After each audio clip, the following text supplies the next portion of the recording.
Welcome to KocoSports. I am the huge one, aka the idiot Dave Koco from Kokohama, KocoHama.com. We're working on a Japanese English blog that will cover Yokohama sports and entertainment. And this is Pro Wrestling Noah, I think day 3. I'm going to say day 3. Cork and Hall, day 2. Let's see, Yokohama, day 1. Day 2. Day 3. Yep, it's day 3.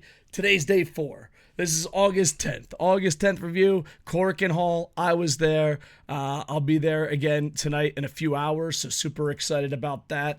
So let's kick this party off right. All right. So, as always, we ask you win, loss, or tie. What did you think of it? I gave it a win. I thought the main event of tonight was better than the hyped up main event of yesterday, but I think that is just my style of professional wrestling. I do think I'm in the minority of that. But so far, the N1 has been amazing for the fans. It has not been for the wrestlers. These long summer tournaments, these buildings are insanely hot. I don't know if Japan is getting hotter every summer or I'm just getting older and softer, but I am not a tough guy anymore. I am sweating my cahoots off in these buildings. 2, these tournaments are meant to be the best of the best of the best, so everyone's gone crazy trying their best. I did guess that Koco was injured in his match, and I was right. I sadly went to record it, and as soon as I hit end, they were like, oh, report from Pro Wrestling Noah, Koco's hurt. Also, Wagner is now hurt. Maybe it's from that amazing move off the, entranceway of Cork and Hall. In the orange seats. I don't know if that's where the injury happened, but it was a pretty rough landing. It was a pretty amazing main event. So now Wagner is hurt. So 2 people are hurt, including Go, which Go never was actually in the tournament, but got hurt before the tournament. So Pro Wrestling Noah, we do love the Misawa style, especially the fans. We do love wrestlers going there and beating the fucking living shit out of each other. But when you have that product, just like old school Pride, old school UFC, old school Noah, old school King of Sports, old school, there's going to be injuries. Now the question comes, the tournament, once you're injured, bam, the other guy gets an automatic win, which I'm okay with, but should we have reserves? If maybe you watch All Japan's Champion Carnival, maybe you watch, Noah's N1 or New Japan's G1 most likely. Do you feel like there should be people in the reserves? Like, okay, if someone gets hurt, this person pops up, or do you think that's a little unfair? And what's the situation here? The way it is set up these days is if you get injured, bam, the other guy just gets a victory. And right now, we have 3 members that were originally supposed to be in the tournament injured, and 2 of them that were active in the tournament injured, and we're losing a lot of great wrestlers. And it's one of those things where, you want these wrestlers to be the baddest motherfuckers on the planet, but at the same time, being the baddest motherfucker on the planet eventually wears you down and tears you. Ask anyone that's Marine Corps infantry, Army infantry, or a job where you wear and tear on your body. MMA, boxing, pro wrestling, if it's more of a sport than entertainment. Even the entertainment guys get injured a lot. Just the wear and tear on your body is too much. I'm always under the belief of I want to support a product where they just go balls out, and if they're injured, you pay them and they rest up. That's always been my attitude towards it. It still is. It's just that it's way more noticeable in the tournaments themselves. So they just got some news. Overall, I give it a win, and N1 slowly but surely is changing due to injuries. And as a super nerd that's really into booking, and I don't know, sometimes I dream of booking again. I've been in talks with Japanese companies, some about commentary, some about creative. I'd rather work in creative, but I have dreams of booking, so when injuries happen or stuff changes, or, there's a lot of stuff that happens in professional wrestling, in any art of storytelling where you change the story. And I wonder if these injuries change the story that they were telling. And I would always love to hear this. Sometimes they do it with canceled TV shows. Sometimes they do it with pro wrestling, but not as much. I always like to hear what the original plans were. What was the original plans with the Mole in New Japan? What was the original plans in WCW with Roddy Piper and Raven? We can do tons of WCW, and they just fucking drop storylines left and right. But I always wanted to know when the tournament is over. I don't want the knowledge to ruin the enjoyment of the tournament, but I would love to see a podcast or something like that be like, oh, this is what we changed. This is what we changed on the fly. Just because I got the, I guess, honor, privilege, luck, I don't know how you're going to look at it, to book a ton of different companies. And all the time you're changing shit on the fly. You're like, oh, this was the original story, but this is where it went. I always wondered with these injuries and people leaving, what was the original plans?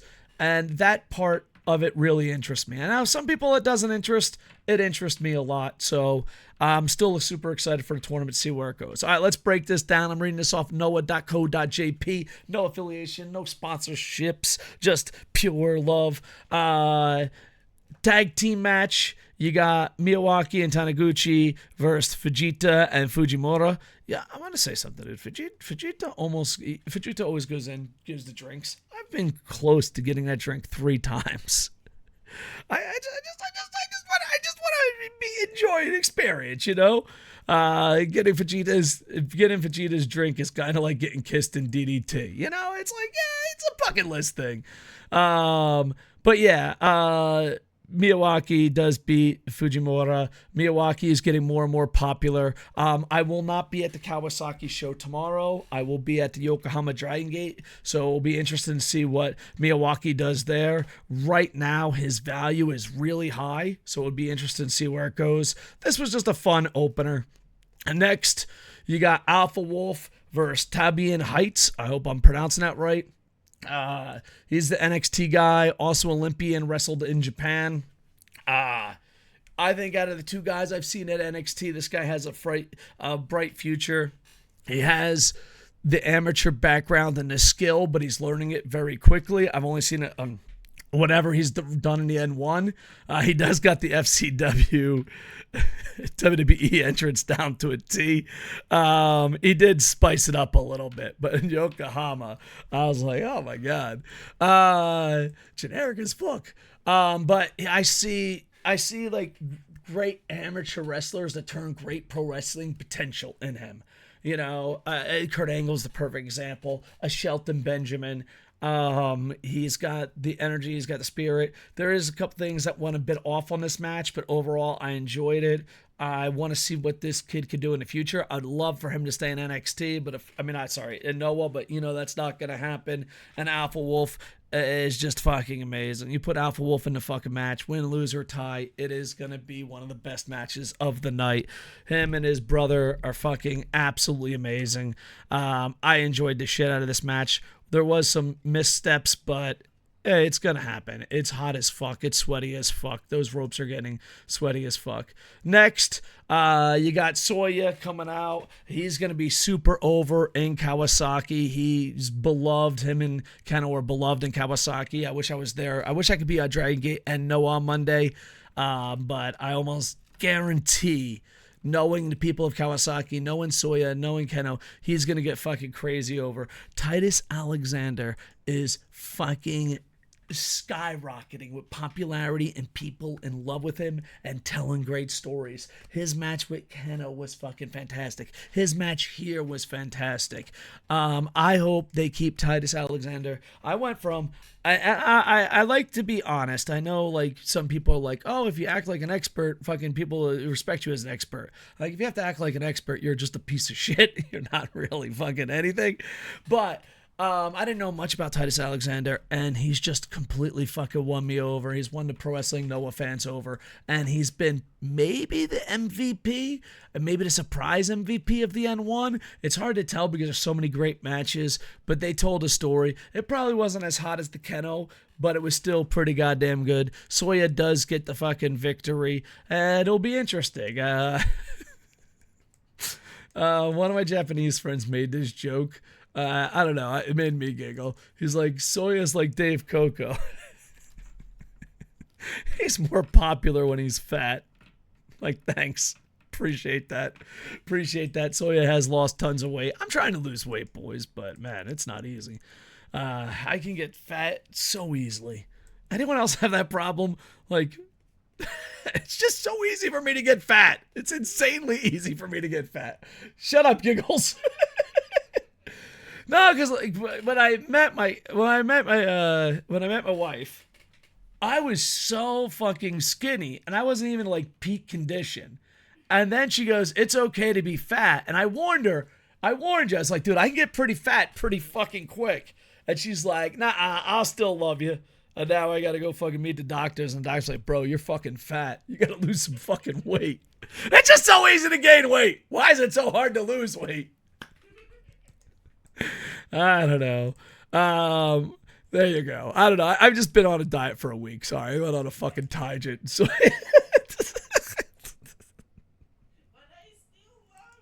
she still loves me, dude. You know what's weird? When you're on a diet and you cut out a lot of shit, I didn't realize how much my fat ass went to McDonald's. Like, I cut out fast food. Dude, I'd go to McDonald's before the show, after the show. I just go, like, if I had any time to waste, I'm like, man, I got fucking 10 minutes to waste. Off to Mickey D's, my fat ass goes. I don't even think I like McDonald's, but my fat ass was always there. Anyway, this match was fucking fantastic. I gotta go in like 10 minutes. I'm gonna go on side tangents. Next, you got Dragonbane versus Luis Monte. This was just fucking beyond fantastic. Dragonbane's crazy. Luis Monte's, he's always been a star, but it's fucking shining through, and he's getting more and more fans at Noah.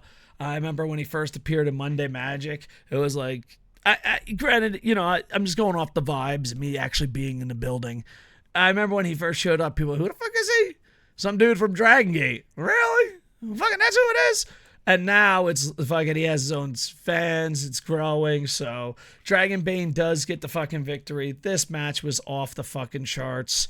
If I had any power in Noah, which I don't let the fucking hat fool you. Alpha Wolf, Dragonbane, Titus Alexander. These guys I'd push to the fucking moon. So overall, I enjoyed it. This match was fucking fantastic. If you're only going to watch one match, that's probably the match to watch. It was really fucking good. Next, you had Keno versus Sasaki, UFC fighter, mixed martial artist, national champion. This match was really good. I just overhyped it in my fucking head. I just thought they were just going to fucking kill each other and destroy each other, even though it did get pretty stiff and it was pretty good at the end. Keno does get the fucking victory. I enjoyed this match tremendously. I just think I overhyped it in my head. This is a really strong striker versus martial artist, and some of the strikes and blows were amazing. I just thought they were going to fucking whip that shit out earlier, but overall, good match. Next, you got six-man tag, Amakusa, which I'm not an Amakusa hater, but I'm sitting here in fucking stadiums in Japan, and these motherfuckers love this son of a goose. I'm like, I'm like bad. I'm like, hey, he ain't that bad, but I don't know if he's that good. The Japanese love them. Hayata and Yohei are the hottest fucking human beings on planet Earth. Make them the junior tag title champions and just fucking let every Japanese woman ever be satisfied. It'll just be an orgasm of 3 million Japanese women at once. They'll be like, Hayata, Yohei, team, have titles. Woo-hoo-hoo-hoo-hoo-hoo. That's what I imagine a Japanese. That's what I imagine orgasm sounds like. I don't know. I'm not very good at the sex. Moving on. Kondo, Eita, and Ninja Mac. This match was good. Eita's getting popularity. Ninja Mac's getting popular. This is just a fun match. Little halftime show. Ninja Mac was amazing as always.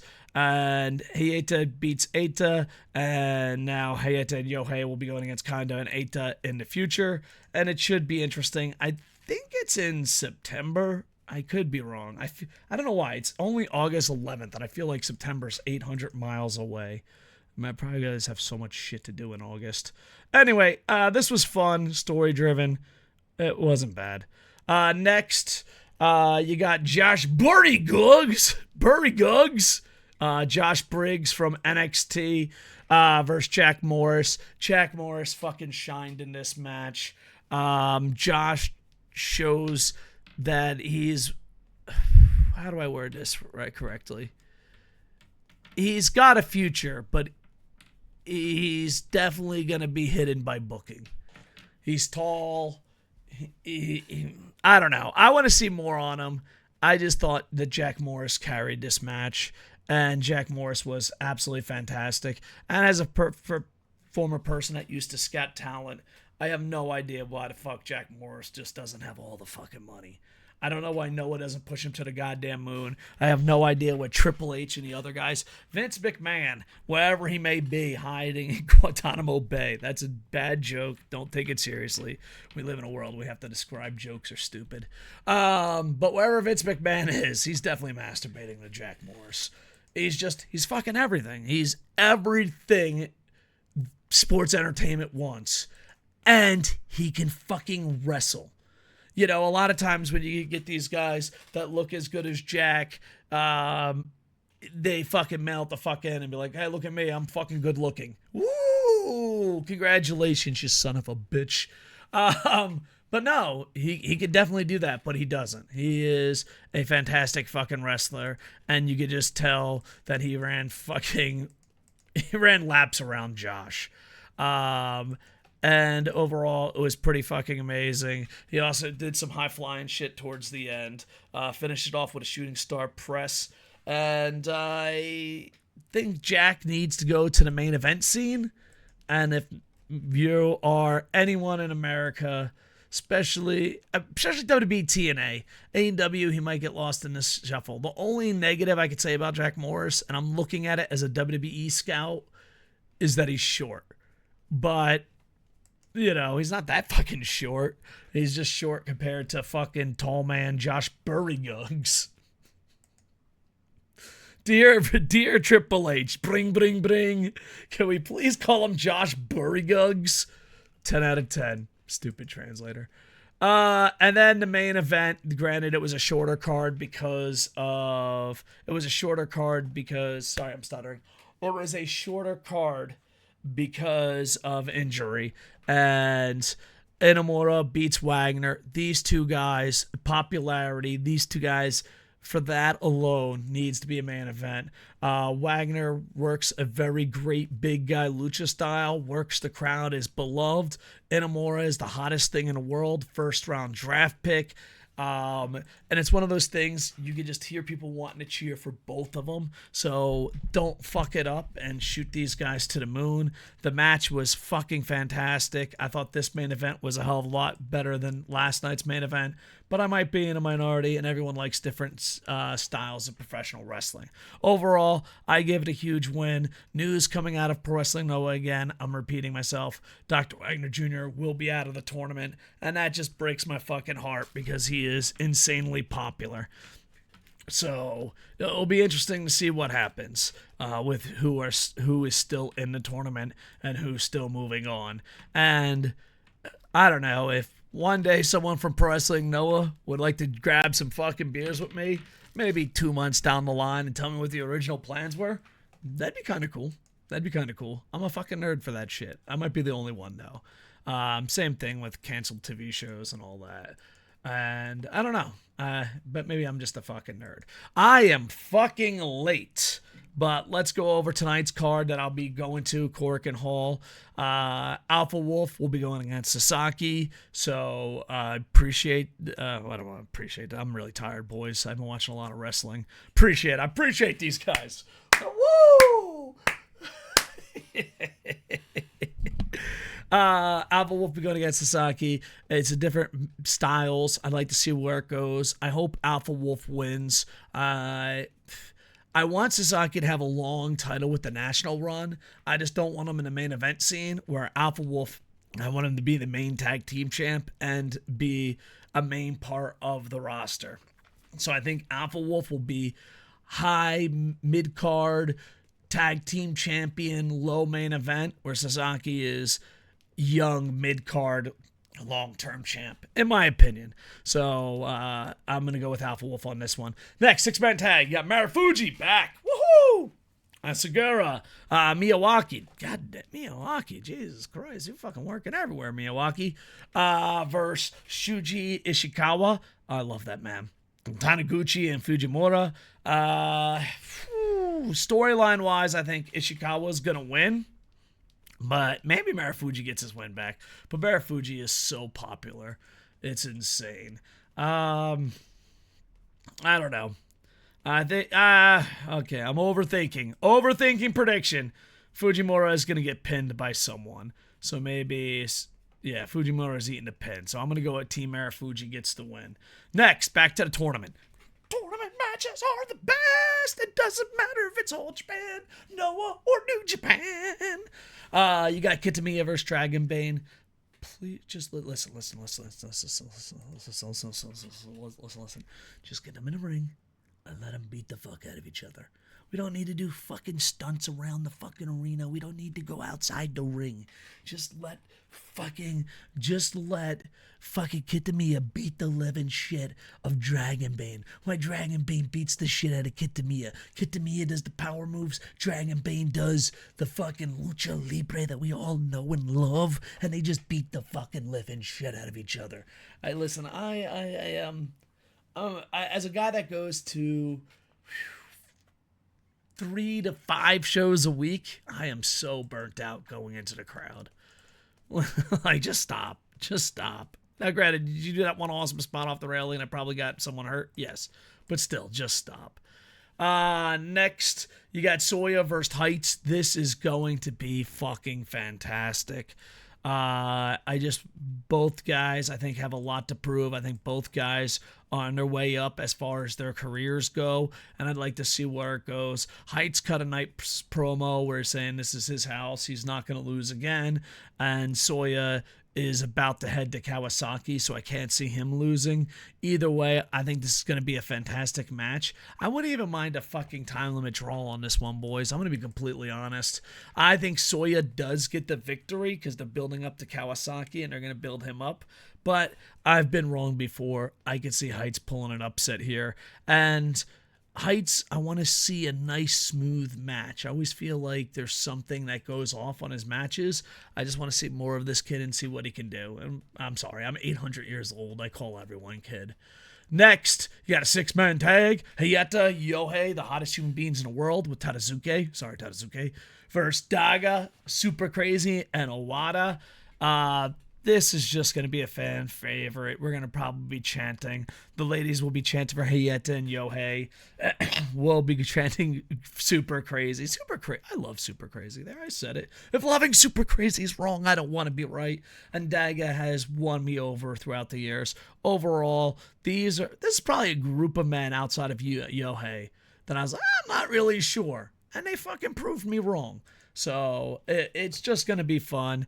Owada will probably eat the pin, but I've been wrong before. And they have to find a way to get Owada back into one-on-one matches, underdogs. I feel like his popularity is cooling down with these 6-man tags. Next, you got Oiwa. Oh, fuck this guy. Versus Luis Monte. You got New Japan versus Dragon Gate. Oiwa is fucking, if you like New Japan, you're gonna fucking like him. I just hope that this is not a fucking lay and pray and make the goddamn audience work hard. Listen, there's 2 types of fucking audiences. They used to call it the American audience and the Japanese audience, but New Japan fucked that up, and now Noah's fucking it up. All Japan, Dragon Gate, don't you dare. Don't you fucking dare. Don't you dare. This style where someone goes in there, a Hashimoto, a Masawa, a Muta, a Liger, if you will, and they fucking go all out and we cheer. That long time ago used to be the king of strong style. It used to be the way of the arc. It used to be all Japan. It still is kind of Dragon Gate. Dragon Gate doesn't really fuck around with this too much. And then someone came around and said, oh, actually, you can just lay on your fucking stomach and do nothing and wait for the fans to fucking cheer. No, I don't work for you. You work for me. That's how it is. I'm the fucking audience. All right, you do something amazing, I fucking clap. I don't clap for you to do something amazing, you fucking lazy fucks. So, there's a style where wrestlers beat the fuck out of each other and do amazing, and we cheer for them because they're our fucking heroes. That's the style I like. Then there's this new fucking style, thanks to the success of the marketing of WWE and Vince McMahon. The new style is, you don't have to do jack shit, and then you don't do jack shit until they clap for you. There's so many fucking times where I am in Korakuen Hall, I am in Radiant Hall, I am in Yokohama, I'm in Kawasaki, I am all over, and I fucking roll my eyes and go, or, I just fucking try to get the audience to start clapping, because I know that the fucking 5,000 to 1,000 yen, $50 to $100 that I fucking paid is not enough for these professional fucking athletes to goddamn do their job. Dude, I'm not a big fan of double downs, and I'm fucking worse with goddamn rest spots. Now, if you are fucking legit fucking grappling, no. Take that off the table. But if you're just like, do the headlock, wait, they're gonna cheer. Shh, wait.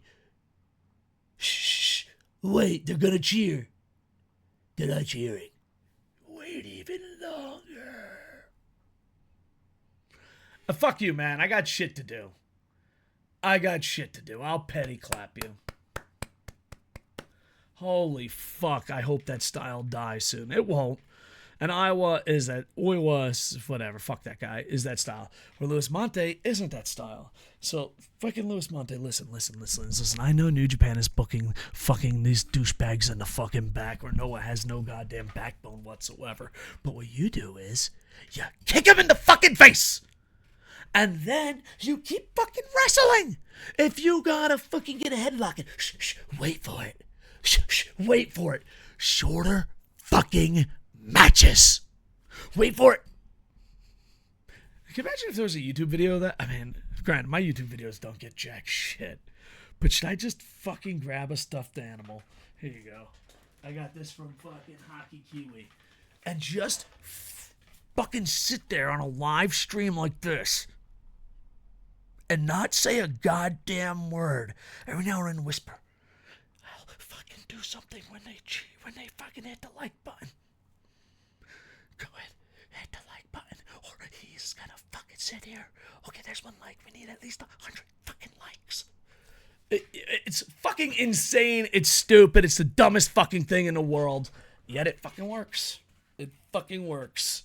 And Oiwa, don't you dare do that tonight, you piece of shit. Ghetto's not fucking paying attention. Luis Monte, fucking listen. There's two different styles. There's New Japan and Dragon Gate. I pay extra for Dragon Gate. I don't pay for New Japan. That's not true. I'm going to G1 finals because a bunch of friends have fucking talked me into it. But outside of that, I don't pay for them. I spend $3,000 to $5,000 American dollars every month on fucking pro wrestling because I'm retired and I'm a fucking nerd. And instead of going on cruises and rubbing my nipples, this is what I do with my fucking time. So, all I'm asking is that I don't want to fucking sit there and roll my fucking eyes and clap. I don't. Just fucking wrestle, you pieces of shit. Thank you. I hope Luis Monte has the pace. I hope he wins. He's not going to. But hey. Yay!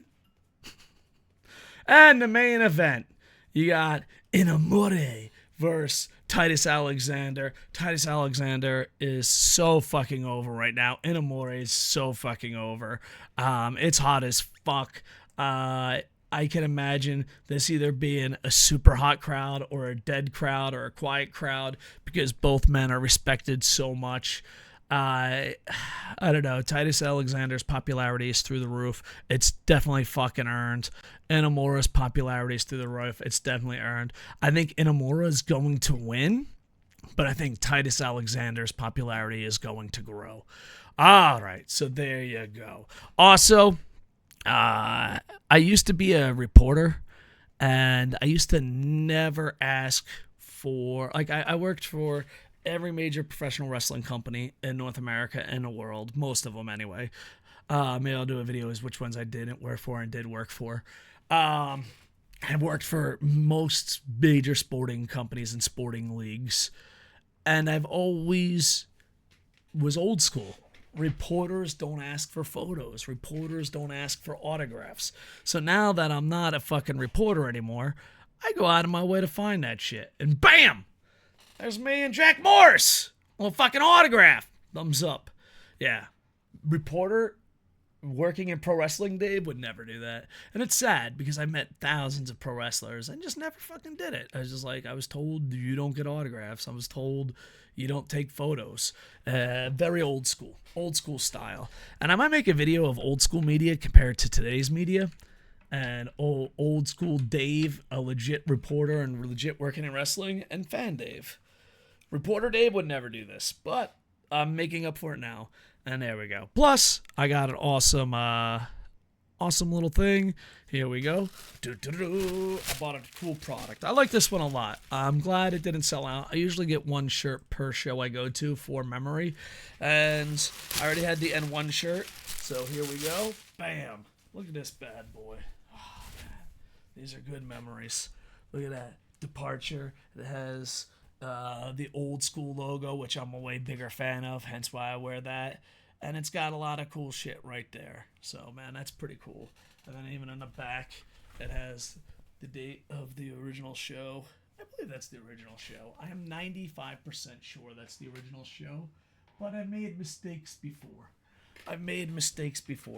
So that's what I'm going to be wearing tonight. So super excited. All right. I said I'd leave an hour ago, and here I am. So make sure to like, comment, subscribe. Tell all your friends. I know my YouTube algorithm doesn't do too good if I make more than one fucking post a fucking century, but we can defeat it. By the way, I always busted her balls and always memed her, but rest in peace, Susan. And for the last time, what the hell's going on, goddamn Susan? I think a lot of YouTubers memed anything gone wrong as Susan's fault. And granted, did she do a lot of censorship? Yes. But did she make a bunch of fucking nobodies rich? Yes. So there's good and bad in everything. And I feel bad because even with the new CEO, I still just blame Susan for everything. So Susan, thank you for the hard work. But you were also a pain in the ass. So rest in peace. And the guy after you is way worse. But we still call him Susan. Would it be still respectful? I wish I got to interview her once. I have a bunch of friends in Google and YouTube, and I've actually met a lot of people in Google and YouTube, but I never met Susan. Dear Susan, would it be okay to still meme you after death? Or do you gotta be respectful? Anyway, rest in peace. You're awesome, but you were also a huge pain in the ass. All right, like, comment, subscribe. I'm off to Cork and Hall, and with that, I am over. I'm dying.